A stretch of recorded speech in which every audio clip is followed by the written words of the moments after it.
যদি প্রশ্ন করা হয় বিশ্বের সবচেয়ে ধনী ক্রিকেট বোর্ড কোনটি, আপনি হয়তো উত্তরটা জানেন বা অনেকেই জানে, কিন্তু সেখানে বাংলাদেশের স্থান কোথায়? Pakistan, Sri Lanka, West Indies, Australia বা ইংল্যান্ডের স্থান কত নম্বরে? জানতে ইচ্ছে করে না? তাহলে শুনুন আজকের ভিডিওটি। ক্রিকেট খেলা ভারত সহ উপমহাদেশীয় দেশগুলিতে যেমন বিনোদনের কেন্দ্র, তেমনি অর্থ উপার্জনের ক্ষেত্রেও এটা একটা গুরুত্বপূর্ণ ভূমিকা গ্রহণ করছে ইদানিংকালে। বিশ্বের বিভিন্ন জায়গায় ক্রিকেট একটা জনপ্রিয় খেলা। এই ক্রিকেট খেলাকে নিয়ন্ত্রণ করার জন্য এবং পরিচালনা করার জন্য বিশ্বের প্রায় প্রতিটি দেশেই তাদের নিজস্ব বোর্ড রয়েছে। সেই ক্রিকেট বোর্ডগুলির মধ্যে কোনটি সবচেয়ে ধনী বোর্ড? এরকম 10টি ধনী ক্রিকেট বোর্ড নিয়েই আজকের ভিডিওটি সাজিয়েছি। বিশ্বের সবচেয়ে ধনী ক্রিকেট বোর্ডগুলির মধ্যে একেবারে প্রথম স্থানে রয়েছে বিসিসিআই, ভারতীয় cricket control board. BCCI, board of control for cricket in India. বিসিসিআইয়ের গচ্ছিত সম্পদের পরিমাণ 18,750 কোটি টাকারও বেশি। বিসিসিআই বিভিন্ন দিক থেকে তারা এই সম্পদ আয় করেছে এবং আয় করে চলেছে। বিসিসিআইয়ের সম্পদের আয়ের উৎসগুলি হল আন্তর্জাতিক বিভিন্ন ক্রিকেট খেলার টিকিট বিক্রি, ভারতে অনুষ্ঠিত আইপিএল খেলার টিকিট বিক্রি, বিজ্ঞাপনের স্বত্ব এবং টিভি স্বত্ব ছাড়াও রয়েছে আরও বিভিন্ন ধরনের আয়ের ক্ষেত্র। স্পন্সরশিপ তো রয়েইছে। এই তালিকায় দ্বিতীয় স্থানে রয়েছে সিএ অর্থাৎ cricket Australia, Australian cricket board. তাদের গচ্ছিত সম্পদের পরিমাণ 650 কোটি টাকার কিছু বেশি, তবে ভারতের তুলনায় সেটা অনেক কম। দ্বিতীয় স্থানের সঙ্গে ভারতের গচ্ছিত সম্পদের পরিমাণ অনেক বেশি, তাই বলা হয় ভারত হচ্ছে সবথেকে বেশি ধনী cricket control board BCCI. Australian cricket বোর্ডেরও আয়ের উৎস আন্তর্জাতিক ক্রিকেট খেলার টিকিট বিক্রির লভ্যাংশ এবং তাদের যে ঘরোয়া ক্রিকেট লিগ হয় সেই ক্রিকেট লিগের টিকিট বিক্রিরও লভ্যাংশ থেকে তারা আয় করে। টিভি স্বত্ব বিক্রি, বিজ্ঞাপন, স্পন্সরশিপ এইসব ক্ষেত্র থেকে অস্ট্রেলিয়ান ক্রিকেট বোর্ড আয় করে। ভারতে যেমন আইপিএল চালু আছে, তেমনি অস্ট্রেলিয়ায় চালু আছে Big Bash league. Big Bash league অস্ট্রেলিয়ার একটা ঘরোয়া ক্রিকেট লিগ। বিশ্বের 10টি ধনী ক্রিকেট বোর্ডের মধ্যে তৃতীয় স্থানে রয়েছে ইংল্যান্ড। ইংল্যান্ড ক্রিকেট বোর্ডের গচ্ছিত সম্পদের পরিমাণ 490 কোটি টাকার কিছু বেশি। ভারতের মতো ইংল্যান্ড ক্রিকেট বোর্ডের আয়ের উৎস হল আন্তর্জাতিক খেলার টিকিট বিক্রি ছাড়াও রয়েছে তাদের ঘরোয়া লিগের টিকিট বিক্রি এবং স্পন্সরশিপ, টিভি স্বত্ব বিক্রি ইত্যাদি। ইংল্যান্ডে যে ক্রিকেট লিগ চালু আছে সেটি হলো দ্য 100 টুর্নামেন্ট, ইংল্যান্ডের একটা জনপ্রিয় ঘরোয়া ক্রিকেট প্রতিযোগিতা।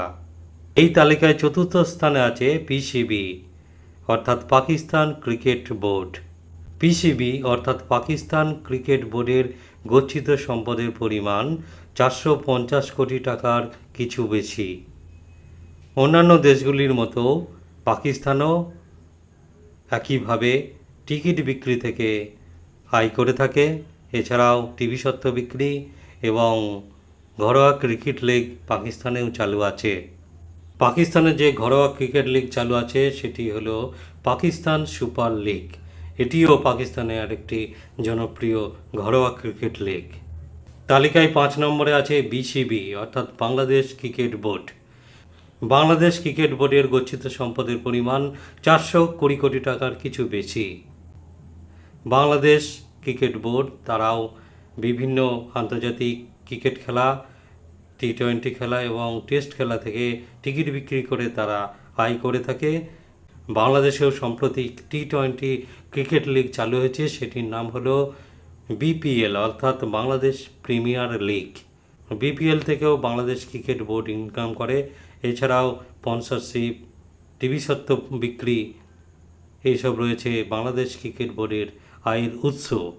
তালিকায় 6th পজিশনে আছে অর্থাৎ 6 নম্বরে আছে সাউথ আফ্রিকা। সাউথ আফ্রিকার ক্রিকেট বোর্ডটির নাম সিএসএ, ক্রিকেট সাউথ আফ্রিকা। তাদের গচ্ছিত সম্পদের পরিমাণ 390 কোটি টাকারও বেশি।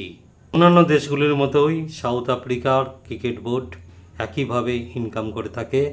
তাদের দেশে যে ক্রিকেট লিগ চালু আছে সেটি হলো কোটওয়ে টি-20 চ্যালেঞ্জ। এটি সাউথ আফ্রিকার একটি জনপ্রিয় ক্রিকেট লিগ।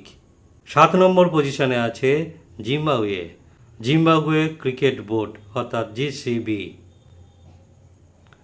জিম্বাবুয়ে ক্রিকেট বোর্ডের গচ্ছিত সম্পদের পরিমাণ 317 কোটি টাকার কিছু বেশি। তারাও অন্যান্য দেশগুলির মতোই বিভিন্ন আন্তর্জাতিক ক্রিকেট খেলা থেকে আয় করে থাকে। বর্তমানে জিম্বাবুয়ে ক্রিকেট বিভিন্ন সমস্যার সম্মুখীন হয়ে রয়েছে, তাদেরকেও এই ধরনের সমস্যা থেকে উত্তরণ ঘটাতে হবে। 8ম স্থানে রয়েছে এসএলসি অর্থাৎ শ্রীলঙ্কান ক্রিকেট বোর্ড।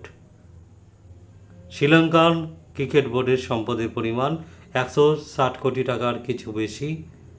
তারাও বিভিন্ন ধরনের সমস্যায় রয়েছে এবং তাদের খেলার মান ক্রমশ নিম্নমুখী। এই বিষয়ে শ্রীলঙ্কান ক্রিকেট বোর্ডকে আরও যত্ন নিতে হবে। 9ম স্থানে রয়েছে সিডব্লিউআই অর্থাৎ cricket West Indies. Cricket West ইন্ডিজের গচ্ছিত সম্পদের পরিমাণ 120 কোটি টাকার কিছু বেশি। ওয়েস্ট ইন্ডিজ তার ক্রিকেটের পূর্ণ গৌরব ক্রমশ হারিয়েছে। এখন ওয়েস্ট ইন্ডিজের ক্রিকেট অনেকটাই ম্লান। তাদের ক্রিকেট বোর্ডকেও ঘুরে দাঁড়াতে হবে। অতীতের বিশ্বকাপ জয়ী ওয়েস্ট ইন্ডিজ ক্রিকেট বোর্ড নিশ্চয়ই সেই কাজটি করে দেখাবে। ওয়েস্ট ইন্ডিজে যে ক্রিকেট লিগ, ঘরোয়া ক্রিকেট লিগ চালু আছে সেটি হলো ক্যারিবিয়ান প্রিমিয়ার লিগ।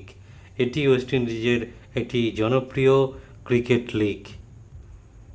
এই তালিকায় একেবারে শেষে অর্থাৎ 10ম স্থানে রয়েছে New Zealand cricket board. New Zealand cricket বোর্ডের নাম হলো এনজেডসি অর্থাৎ নিউজিল্যান্ড ক্রিকেট। এদের গচ্ছিত সম্পদের পরিমাণ 75 কোটির সামান্য বেশি।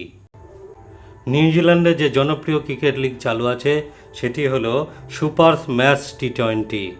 এটি নিউজিল্যান্ডের বেশ জনপ্রিয় খেলা। এই ছিল আজকের 10টি ক্রিকেট বোর্ড নিয়ে সংক্ষিপ্ত ভিডিও। ভিডিওটি ভালো লাগলে সঙ্গে থাকবেন। এই রকম ক্রিকেট সহ বিভিন্ন খেলা নিয়ে আমার এই চ্যানেলে ভিডিও থাকবে। এছাড়াও থাকবে বিনোদন, কবিতা এবং বেড়ানোর গল্প নিয়ে। সঙ্গে থাকবেন। নমস্কার।